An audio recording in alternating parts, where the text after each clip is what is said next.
ఇప్పుడు నువ్వేమన్నా సిలువ వేయబడ్డావా? వేయబడలేదు కదా. నీకు రక్షణ పొందడానికి ఛాన్స్ ఉందా లేదా? ఉంది. కొంతమంది ఈ కోటాలో, సిలువ మీద ఉన్న దొంగ కోటాలో మనం పరలోకం చేరతాం అనుకుంటారు. అది అసాధ్యం అండి. ఆధార్ కార్డు ఎంతమందికి ఉంది? మీకు ఉన్న చేతులు ఎత్తండి. కుటుంబాన్ని అంతటి కలిపి ఒకటే కార్డు ఉందా, లేకపోతే ఎవరి దానికే ఉందా? ఎవరి పౌరసత్వం వాళ్ళది. ఓటర్ కార్డు ఎవరి పౌరసత్వం వాళ్ళది. హల్లెలూయా. అలాగే మన రక్షణ కూడా ఎవరి రక్షణ వారిదేనండి. ఎవరి రక్షణ వారిదే. మా ఆయన పొందాడు రక్షణ, నేను పొందను, మా ఆయనతో పాటు పరలోకం వెళ్తానంటే షాపింగ్కి వెళ్ళొచ్చు, హోటల్కి వెళ్ళొచ్చు. ఎక్కడికి? షాపింగ్కి వెళ్ళొచ్చు, హోటల్కి వెళ్ళొచ్చు. అక్కడికి వెళ్ళాలంటే మాత్రం ఇద్దరు కొనుక్కోవాల్సిందే టికెట్. హల్లెలూయా. అక్కడ దాకా ఎందుకంటే విమానం ఎక్కుతాం, ఆయన విమానం టికెట్ ఉంది, నేను ఎక్కుతానంటే సర్లేమ్మ దిగమ్మ ముందు అంటారు. అవునా? బస్సు ఎక్కనిస్తారా? మా ఆయనకు టికెట్ ఉంది, నన్ను కూడా ఎక్కుతానంటే బస్సే ఎక్కనీరు, విమానం దాకెళ్ళు.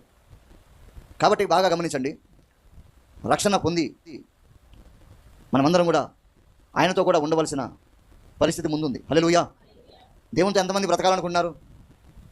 దేవునితో బ్రతకాలని ఇక్కడ వరకైనా, లేకపోతే ఇక్కడ నుంచి తీయబడిన తర్వాత కూడా దేవునితో గడపాలని ఉందా? హల్లెలూయా. ఉండాలనంటే అందరికీ రక్షణ అవసరం. రక్షణ పొందాలి. ఈరోజు ఇక్కడ ఉన్న వాళ్ళందరూ కూడా చాలా మటుకు యేసునందు విశ్వాసం ఉంచి మారు మనసు పొంది రక్షణ బాప్తిసం పొందారు. చాలా సంతోషం. హల్లెలూయా. ఇంకా కొంతమంది ఉన్నారు. మీరు కూడా ఆలోచించండి, ప్రభుని గురించి ఆలోచించి అందరితో పాటు మీరు ఉండాలి అని మా ఆశ. కాబట్టి మీరు కూడా గుర్తుపట్టి రక్షణ మార్గంలోకి రండి, నిత్య నరకాన్ని తప్పించుకోండి. ఏమండి, ఇప్పుడు ఇది ఎండాకాలమా? వాస్తవానికి ఎండాకాలమా? కాదు. ఈ టైంలో ఫుల్గా వర్షాలు పడాలి. కానీ ఇప్పుడు ఎండాకాలానికి మించి ఎండలు ఉంటున్నాయి. ఇంకా వార్తలు వస్తున్నాయి, ఏమన్నా తెలుసా? నవంబర్ డిసెంబర్ నెలలో ఎండాకాలంలో ఉంటుందంట. ఇంకా కాలాలు చూడండి, పరిస్థితులు ఎలా మారిపోతున్నాయో. ఒక కాలంలోకి మరొక కాలం ప్రవేశించి పరిస్థితులన్నీ కూడా చేజారిపోతున్నాయి. ఓ పక్క భూ ప్రకంపనలు, ఓ పక్క సునామీలు, ఓ పక్క యుద్ధాలు, రకరకాల పరిస్థితులు భూమి మీద యేసయ్య చెప్పినటువంటి సంభవాలు భూమి మీద జరుగుతున్నాయా లేవా? జరుగుతున్నాయి. కాబట్టి భూమి మీద ఉన్నప్పుడే మనం గుర్తుపట్టాలా, పరిస్థితులను గుర్తుపట్టి జాగ్రత్త పడాలా. కుటుంబాలు అందరూ కూడా మారు మనసు రక్షణ పొంది దేవుని కొరకు, దేవుని రాజ్యం కొరకు సిద్ధపడాలి. హల్లెలూయా. మొట్టమొదటి విషయం ఏంటంటే, దేవుడు దేనికి పిలుస్తున్నాడు? దేని కొరకు? రక్షణ కొరకు పిలుస్తున్నాడు. రక్షణ పొందావా? అయితే దేవుడు చెప్తున్నాడు, రక్షణ పొందిన తర్వాత నువ్వు ఎవరితో గడపాలంటే ప్రభువుతో గడపాలి. ఎవరితో? చూడండి, మార్కు సువార్త 3వ అధ్యాయం 13వ వచనం చూద్దాం. మార్కు 3:13. ఆయన కొండెక్కి తనకిష్టమైన వారిని పిలువగా వారు ఆయన యొద్దకు వచ్చిరి. వారు తనతో కూడా ఉండునట్లును దయ్యములను వెళ్ళగొట్టు అధికారము గలవారై సువార్త ప్రకటించుటకును వారిని పంపవలెనని ఆయన 12 మందిని నియమించెను. దేవునికి స్తోత్రం చెప్పండి. హల్లెలూయా. ఇప్పుడు దేనికి పిలిచాడు? తనతో కూడా ఉండునట్లు. ఫస్ట్ పని ఏంది? సువార్త ప్రకటన, లేకపోతే తనతో కూడా ఉండునట్లుగానా? చెప్పండి. యేసుతో ఉండటం ఫస్ట్ పని, లేకపోతే మిగతాగా? ఫస్ట్ దేవునితో ఉండటం కదా, ఆయనతో గడపటం కదా. కానీ ఇప్పుడు చాలామంది విశ్వాసుల నుంచి సేవకులు అందరం కూడా ఫస్ట్ పని ఏంటంటే, మనం పెట్టుకున్న పనులన్నీ ముందు, ప్రభువుతో గడపడం అనేది చివరిది. మారిపోలా, ఇటుతోటి మారిపోలా. యేసయ్య దేనికి పిలిచాడు? ఫస్ట్ తనతో ఉండునట్లుగా.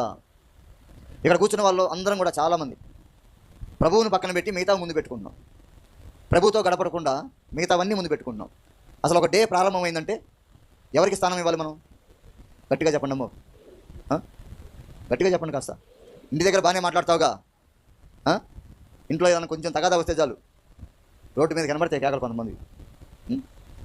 దేవుని దగ్గరికి వచ్చేసరికి అసలు 10 రోజులు ఉపవాసం ఉన్నట్టు, మళ్ళీ ఉపవాస పూటలు కూడా కాదు, నీరసంగా మాట్లాడుతున్నారు.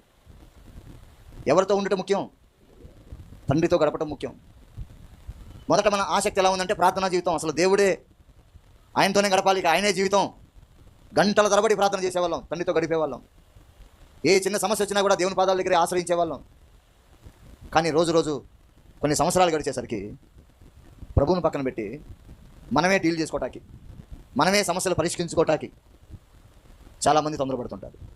నేను ఒక మాట చెప్తా, మనకు మనంగా డీల్ చేసుకుంటే ఆ పని సంపూర్తి కాదు.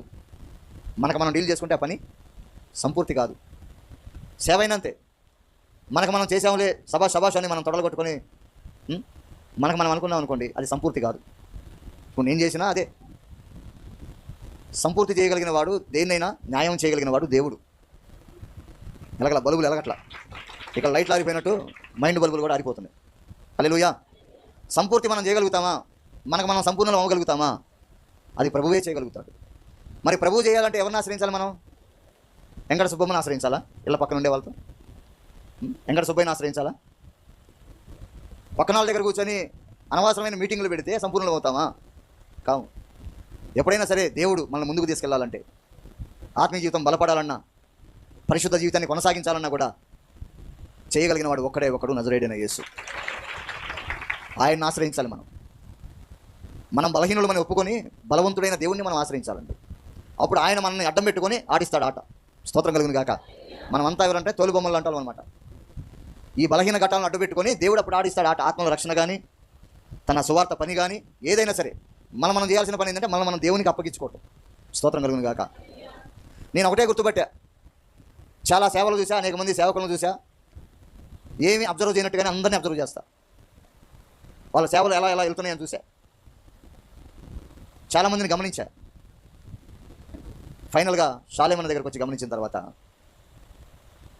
ముందుకు వెళ్ళేటువంటి విధానాలు, సేవలో ఉండాల్సిన మెలకువలన్నీ కూడా తండ్రి సన్నిధి పరిచయలో దొరికినాయి. హల్లెలూయా. చాలామంది అఫీషియల్గా, అంటే నేను ఎవరిని తప్పు పట్టట్లేదు, కానీ తన వల్ల ఏదో జరిగిపోయినట్టు, మన మేధస్సును బట్టి జరిగింది, మన తెలివితేటలను బట్టి జరిగింది అన్నట్టు వెళ్తారు. కానీ దైవజనుడిని గమనించినప్పుడు ఏకాంతంగా వెళ్ళి అక్కడ దుమ్ముందా, ధూళుందా, వాతావరణం బాగుందా లేదా అనేది ఏం చూడ్డు. ఇల్లు అక్కడికి వెళ్ళి అందులోనే మోకాళ్ళు వేసి ప్రభు పాదాలు పట్టుకొని, నేను ఒట్టివాడను ప్రభువా, నేను ఒట్టివాడను, నాకేమీ చేత కాదు, నీ చేతులలో నన్ను ఓడిపోని